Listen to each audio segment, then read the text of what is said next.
Olá, sejam muito bem-vindos ao meu canal, canal Tatiana Sampaio, onde nós estamos aqui nessa série, nessa playlist sobre a obra Divina Comédia de Dante Alighieri, onde junto com Dante e Virgílio a gente faz essa jornada aqui pelo inferno, primeiramente, mas pretendemos também, eu pretendo vir trazer também um pouco sobre o paraíso e sobre o purgatório, que são os próximos livros, Mas por enquanto estamos aqui nessa jornada, adentrando e atravessando o inferno. Nós que já estamos chegando na reta final dessa jornada. Então, é bom a gente chegar no final, mas também dá aquela sensação, dessa playlist. Lembrando que, como eu estou gestante, eu não sei se eu vou conseguir fazer agora de imediato a série, a playlist do purgatório, mas sim vou tentar trazer tanto do purgatório quanto do paraíso. Mas por enquanto a única coisa que eu prometi, e que eu tô conseguindo cumprir é realmente essa jornada sobre o inferno, que já também nos agrega muito valor, muito conhecimento e também é muito valorosa, Então, nesse sentido, espero que vocês estejam gostando dessa série, desses vídeos. Se você estiver gostando, que você possa curtir, que você possa comentar, que você possa compartilhar para quem gosta da obra, para quem não conhece a obra, mas que talvez se interesse por ela e pelos assuntos aqui tratados, E também dando essa força aqui por canal. Eu fico sabendo então que você tá gostando, tá curtindo o conteúdo, e o YouTube também fica sabendo que o meu canal tá produzindo conteúdo relevante e interessante, e ele oferece para muitas e mais pessoas. Eu falo assim porque é uma forma bem completa, ampla de se entender, ok? Então é isso. Como sempre, eu vou trazer aqui a introdução do canto, todo o simbolismo, o significado de cada personagem, cada história, cada lição, cada moral aqui, que está escondido nas entrelinhas, como eu já disse lá desde o começo. Muitas coisas da Divina Comédia tem que sair realmente do poema, sair realmente do livro e pesquisar seu significado com base nos estudiosos da obra e também sobre a vida de Dante. Porque muitos dos personagens que a gente encontra aqui, das situações aqui, são realmente experiências de Dante, conhecimento de Dante. Então, para que a gente possa entender verdadeiramente o que o poeta está querendo expressar, então é necessário a gente realmente se aprofundar e não somente ler, desfrutar, que já é uma grande coisa, uma coisa boa, mas também estudar, aprender, com aquilo que Dante tá querendo transmitir.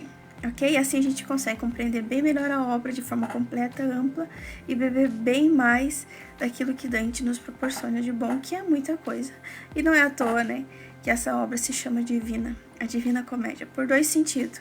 Uma, porque tudo aqui está voltado para Deus, Então, o divino Então, eu vou fazer um vídeo no final dessa série especial, pretendo conseguir fazer, sobre a espiritualidade, nesse sentido de fé, aqui abordado por Dante, onde a gente vê tudo representa a Trindade, Deus Pai, Deus Filho e Deus Espírito Santo.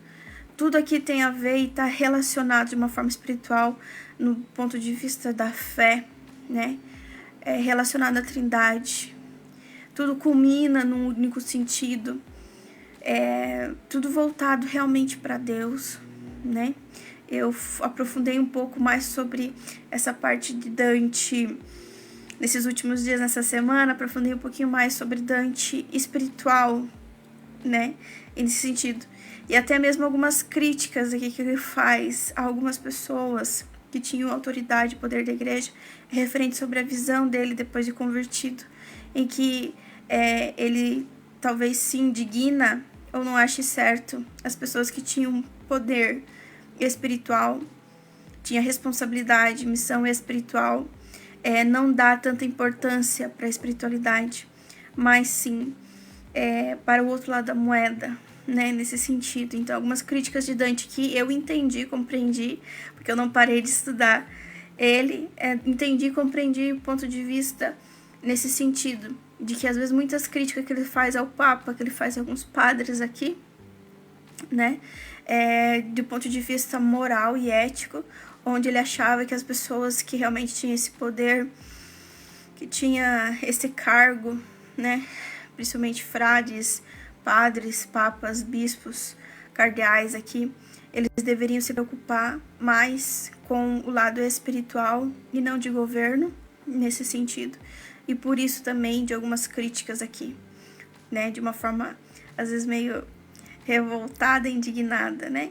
Ele achava ruim e não frutuoso aqueles que tinham sido confiados cargos na igreja, utilizarem dos cargos apenas no sentido de governo, né, de administração, e não dar foco, embasamento, direção, ensinamento referente à espiritualidade, à fé realmente, né? Ou seja, tem uma crítica, tem um estudioso que fala assim que Dante, às vezes, algumas éticas morais, algumas críticas morais e éticas dele aqui é justamente sobre, referente à religião, é justamente sobre isso, que ele achava que os homens da igreja não deveriam estar tão preocupados com o governo, mas sim com a espiritualidade, serem menos homens de poder, de governo, e mais homens espirituais, porque essa era a verdadeira missão.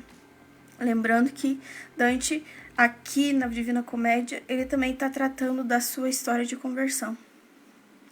Então é bem interessante isso, mas isso eu vou agregar no final dessa série, porque vai ser importante também nos demais, e talvez para esclarecer um pouquinho melhor, no final dos cantos aqui, eu vou trazer esse ponto de vista mais espiritual de Dante. Porque já falei de Dante político, já falei de Dante na sua vida de relacionamento, então agora falta realmente, né, aprofundar sobre essa parte de Dante espiritual.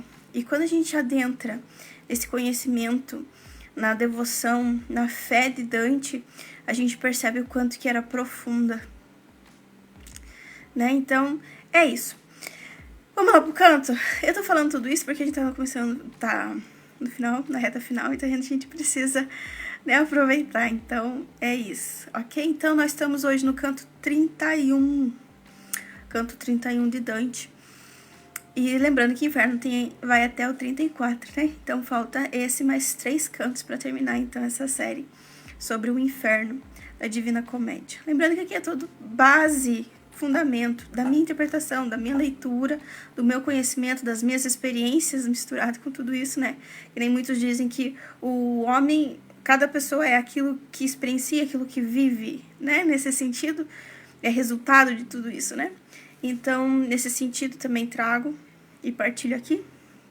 E, como sempre, trago aqui o canto e todo o simbolismo, o significado, a chave de leitura que está aqui e escondido às vezes na entrelinha, para que a gente possa entender melhor e aprofundar segundo alguns estudiosos, né? Então, com base também em alguns estudiosos da obra, ok? Canto 31 da Divina Comédia, Inferno de Dante Alighieri. Diz assim a introdução do canto. Dando as costas ao 8º círculo, caminham os poetas para o centro, onde se abre o poço pelo qual se desce ao 9º. Em torno do poço estão os gigantes rebeldes, cujas figuras horrendas Dante descreve. Um deles, Anteu, a pedido de Virgílio, toma nos braços os 2 poetas e suavemente os põe sobre a orla do último reduto infernal. E assim começa o canto 31. Eles estão saindo, então, do 10º compartimento, da 10ª vala do 8º círculo, que é a última. Que estão ali, então, a última categoria dos fraudulentos.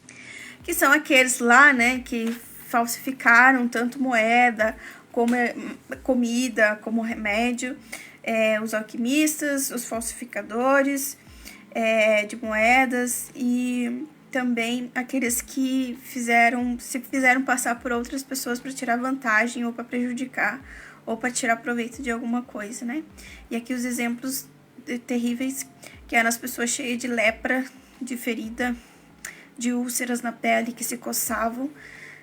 E nessa última vala havia um cheiro muito forte de podridão, de carne podre, né? Então era terrível o cheiro, a atmosfera daquilo, aquelas pessoas sofrendo, e era um clima tenso, né, e pesado. E que essa última vala lembra referente às fraudes, né, referente aos fraudulentos, que é o 8º círculo, a decadência humana, por isso das peles com úlceras e da putrefação, né, ou seja, ao ponto que o ser humano chega, né, então representa a decadência do homem, a corrupção do homem, onde chega a um ponto que não tem mais valor nenhum, eles não dão mais valor a nada, eles fingem ser outras pessoas, não dando valor a si mesmas, eles não dão importância nem no valor da moeda, porque falsifica a moeda, não dão importância ao alimento, não dão importância para nada. Então, o cúmulo, né, da decadência humana nesse sentido. Então, por isso da corrupção da carne ali, né, da podridão e das úlceras e da putrefação e tudo mais, né? Então, nesse sentido, as pessoas também não conseguem se mover, estão doentes, né? Estão tão doentes de tanta febre. Elas chegam a feder de tão doente de tanta febre. Elas não conseguem se movimentar, elas não conseguem se mexer, não conseguem sair do lugar, né? E tudo mais. Então, nesse sentido, tipo, a decadência humana mesmo, a corrupção humana mesmo, ao ponto de não ter valor e não dar valor pra nada, né? Então, nesse sentido. Corrupção, que é aquele negócio de corrupção, mas acho que naquele sentido de corroer, né? Então, por isso das carnes podres e cheias de doenças aqui. Então, eles estão saindo dessa vala e Dante vai vendo como se fosse torres de uma cidade. Só que daí Virgílio explica que aquilo que ele tá vendo, ele não tá conseguindo enxergar bem por causa da escuridão e por causa do ar tenso ali, né, do lugar. Mas aqui aquelas torres não são torres, na verdade são gigantes, né? E a hora que a gente se aproximar, você vai conseguir ver melhor, né, a forma deles e você vai conseguir distinguir. O porquê dos gigantes aqui? Os gigantes na história do mundo antigo, na história da mitologia, na história, né, da humanidade, os gigantes são sempre tidos como traidores. E aonde a gente está chegando agora? Nós estamos chegando no 9º círculo do inferno, que é o último, onde está destinado aos traidores. E aqui Dante coloca a traição como o pior dos pecados. E dentro aqui desse círculo 9, há 4 categorias de traidor. E cada categoria é mais grave que a outra. E a gente vai entender. Até chegar ao próprio Dite. Quem que é o Dite? A cidade de Dite. Por que a cidade de Dite, que tinha aqueles muros que eles atravessaram? E por que aqui nós vamos encontrar Dite? Porque Dante chama Lúcifer de Dite. E ele tá aqui no último círculo. Mas a gente vai ver mais pra frente, ok? Então, os gigantes, eles são conhecidos por normalmente se rebelar.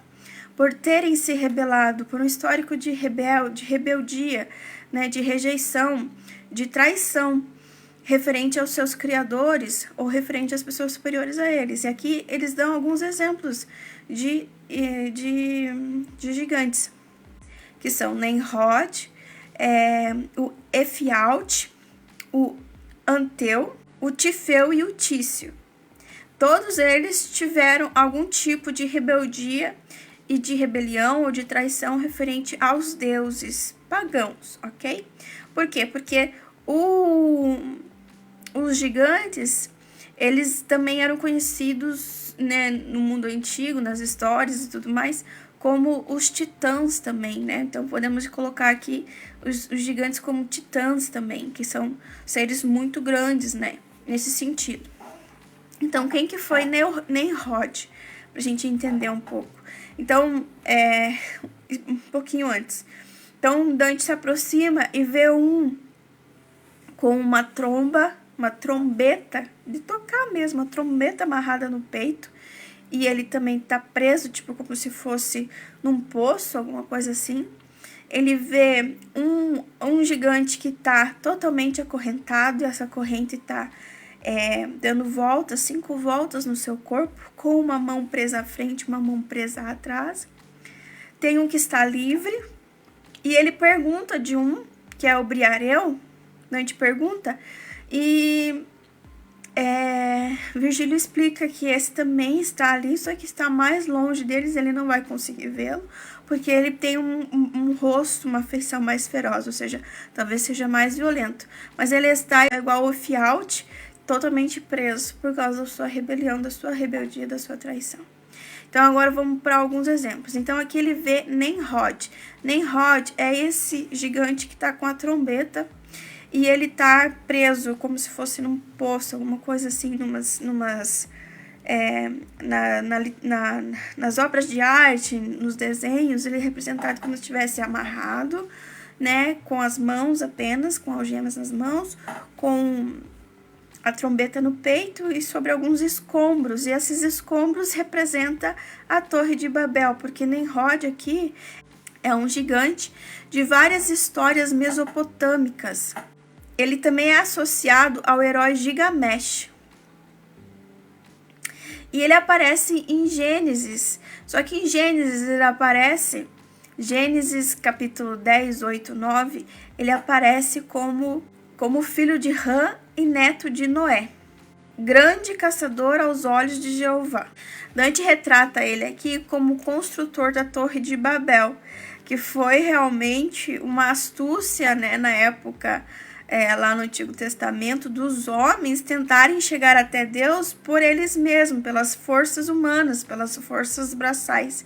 E diz que esse Nemrod, de acordo com essa história aí, que eles tiram, né, da antiguidade, que ele foi um dos responsáveis pela construção dessa torre, da Torre de Babel, né, onde ali, por castigo, Deus destruiu a torre e confundiu todo o linguajar daquele povo, daqueles que estavam ali, né? Então, no começo, quando ele chega ali perto do gigante, ele grita alguma coisa.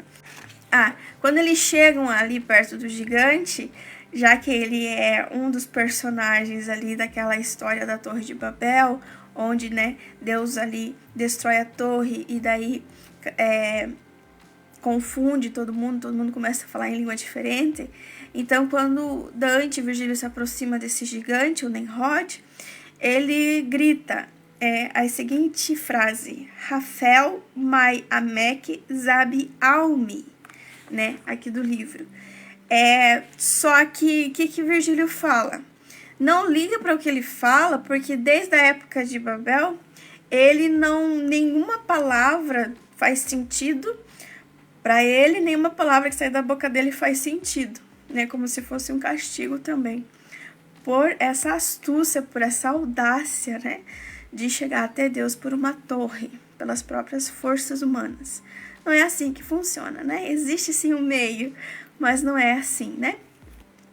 Então, o segundo gigante, Fialt, também foi um traidor, um rebelde contra os deuses. E aqui já vem mais da mitologia, ele era filho de Netuno. E tem uma história parecida com Nemrod, porque ele, junto com o gigante Otus, eles queriam pegar o monte, a montanha Olimpo, a Olimpo, Ossa e Pelion, para amontoar uma em cima da outra para conseguir atingir, então, o céu, né? Nesse sentido, essa história é tirada, então, da Odisseia de Homero. Briareu, que é o gigante pelo qual Dante pergunta, questiona. Ele também, nesse sentido, é um traidor, um revoltado, rebelde contra os deuses. Ele desafiou os deuses do Olimpo. Ele é conhecido como o gigante que tem 100 braços e 50 cabeças. Anteu, ele é dócil porque ele não participou, então, dessas rebeliões dos outros gigantes, dos outros titãs contra os deuses, e ele era filho da terra, de Netuno com a terra, né? E a força dele vinha da terra. Tanto é que na história, Hércules consegue vencê-lo, porque Hércules consegue levantá-lo ao ar e esmagá-lo no ar, e por isso Hércules consegue vencer de Anteu. Então, Hércules matou Anteu, mas com essa tática, com essa estratégia, já que a força dele vinha da terra. Tifeu e Tício também são outros dois gigantes, filhos da terra também. E só que esses se revoltaram, se revoltaram, se traíram os deuses, né? Briareu está acorrentado também como Efialte. Então eles pedem ajuda para esse gigante, né? E esse gigante Anteu, que é o mais dócil, ele leva os dois na sua mão, né, até o rio Cócito, o lago Cócito, né? O que é o lago Cócito? É um lago congelado. De tão congelado se torna como se fosse um cristal. E as almas, de acordo com os seus pecados, estão mais ou menos submersas, presas nele. Existem pessoas que estão do tórax para cima, estão presas da cintura para baixo, ou seja, do tórax para cima livres. Tem outras que estão até o pescoço, tem outras que estão só com o rosto, tem outras que estão só com os olhos para fora, né? Nesse sentido, de acordo com o nível e a gravidade da sua traição. Interessante é que esse lago Cócito, ele é o fruto das lágrimas de Dite, ou seja, o fruto das lágrimas de Lúcifer. É as lágrimas de Lúcifer que forma e mantém esse lago. Spoiler, o que deixa esse ar congelado e frio aqui no último círculo é as asas de Lúcifer batendo. O vento é tão poderoso, tão gelado, já que ele tá grande ali, né? Então, o vento é tão forte, né, das asas de Lúcifer batendo, que esse vento frio, gelado, faz com que tudo se congele ao seu redor. Mas também o gelo aqui tem outro simbolismo, significado, né? Por mais que pareça diferente, a gente conhece o inferno de fogo, a gente já viu muito fogo aqui, né? Mas o pior lugar, né, que existe do inferno, mais grave, mais profundo, ele é formado de gelo e ele é muito frio. Por quê? Por causa desse fechamento, né? Fechamento à luz, ao sol, ao calor do amor que é Deus, né? A pessoa mais fechada em si mesma, né? Ela é mais fria, né? Nesse sentido. E Lúcifer é aquele que se fechou em si mesmo, né? E negou a Deus, e rejeitou e recusou a Deus, né? Então, nesse sentido, fechou-se em si mesmo, né? Então, tem esse simbolismo também. E aqui, neste lugar, de acordo com a gravidade da traição, cada um fica num lugar separado, como se fosse subcírculos também, né? Os círculos, dentro desse nono círculo. Nós temos aqui, então, os pecadores que estão na Caína, na Antenora, na Ptolomeia e na Judeca, né? E cada nome desse lugar é referente a um pecador específico, por isso que é o maior de todos, na sua traição, que então dá o nome para cada círculo aqui, vamos dizer assim, né? Existe o fogo no inferno, mas não é o inferno, como a gente já viu no decorrer do inferno até aqui. O inferno, ele é mais transmitido como um lugar escuro, denso, tenebroso, frio, né? E a ausência de luz aqui é muito interessante, porque, na verdade, quem é a luz, né, o nosso sol, né, é Deus. Então, e o fogo, aqui, ele realmente vem no sentido de causar dano, não de iluminar ou de aquecer, né, mas de causar dano como castigo. Então, o inferno, por mais que a gente entenda ou conheça como um lugar cheio de fogo, existe sim fogo no inferno, mas não no sentido do que a gente conhece, né? Porque o fogo, ele também alimenta, o fogo também é energia, o fogo também é luz, ilumina. Então, isso estaria voltado mais para uma coisa boa. Aqui não, ele existe, só que ele está voltado mais para uma coisa ruim, como um castigo, ok? Então, por isso que o inferno ele é escuro, denso, tenebroso e frio. E o círculo mais profundo, o último círculo do inferno, onde está Dite, ele é um lago congelado, né? Porque aquela ausência de calor, aquela ausência de amor, né? De paixão, é nesse sentido, congelado, né? E aqui Dite está no centro desse lago congelado, as suas lágrimas e as suas asas, então, é a fonte desse lago congelado e mantém esse lago congelado. Ele que também está preso pela cintura, aqui, lembrando que ele cai, né? E nessa queda ele forma essa cratera, e nessa queda, então, ele fica preso até a cintura. E ele está totalmente preso, ou seja, capaz de sair de si mesmo, capaz de todo bem, né, nesse sentido, tá fechado em si mesmo, nessa frieza, nesse sentido mais ou menos, ok? Por isso que o inferno, ele, no final dele, e o mais terrível dele é o frio congelante. Você vê que aqui as almas até se incomodam com a forma com que as outras almas ficam batendo, fazendo barulho de ranger de dentes de frio, né? Lembrando lá a Bíblia também, né? Que serão jogados no lugar onde haverá choro e ranger de dentes. E aqui as pessoas estão rangendo os dentes de frio, totalmente vivendo a ausência de Deus, a ausência da luz, a ausência do calor, a ausência da energia, a ausência, né, da fonte da vida, né? E o fogo talvez também como elemento represente isso, a fonte da vida que cozinha o alimento, que aquece, né? Nesse sentido, eles estão aqui rangendo os dentes e há choros, e a ponto de que os choros, a gente vai ver mais pra frente, eles, à medida que a lágrima vai caindo, vai congelando, né? Nesse sentido.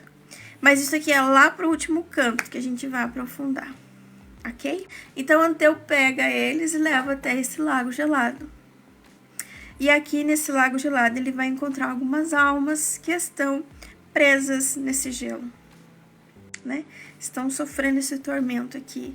Quanto mais próximo ao Dite, que está no ponto central aqui desse lago congelado, maior é o sofrimento da alma. Então, no próximo canto, a gente vai adentrar um pouquinho mais sobre as categorias de pecadores e seus pecados aqui, com os primeiros personagens desse lago congelado, ok? Espero que você tenha gostado desse canto. Se gostou, curta, comenta, compartilha, ok? E fica ligadinho aí, curta, né? Se inscreva e ativa o sininho do canal, porque assim que chegar o próximo canto, nós que estamos nessa reta final, você será notificado e ficará por dentro, então, de toda essa história, toda essa jornada aqui dentro do inferno com Dante e Virgílio, ok? Nesse finalzinho, nessa reta final que nós estamos, ok? Então é isso. Então eu fico por aqui, beijo no coração, fiquem com Deus e até o próximo canto.